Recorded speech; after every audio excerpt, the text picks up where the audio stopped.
when the public hears about embryo model research, they tend to be very excited by its possibilities, but also to be quite surprised that there isn't regulation here. So stem cell-based embryo models are currently pretty much unregulated in the UK because they're not embryos for the purposes of the regulation of embryo research, but in relation to human tissue regulation, they're not relevant material. So they kind of fall between the cracks. As long as you've got the tissue donor's consent, there isn't really much restriction on what you can do with them. My interest is as a lawyer, and I'm interested in the role of the law here. I was really interested in trying to find a way to engage the public, to pose some questions about where the limits should lie.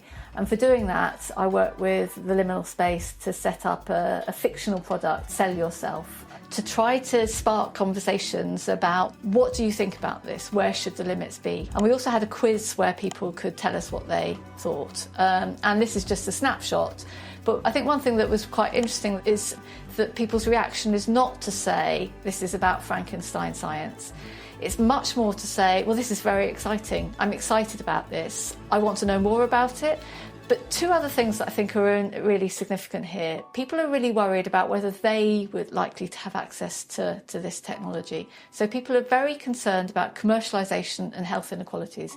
I think in terms of the specific issue of embryo models and what the developmental limit should be, they really don't want scientists to be developing entities in the laboratory that have anywhere close to developing pain or consciousness.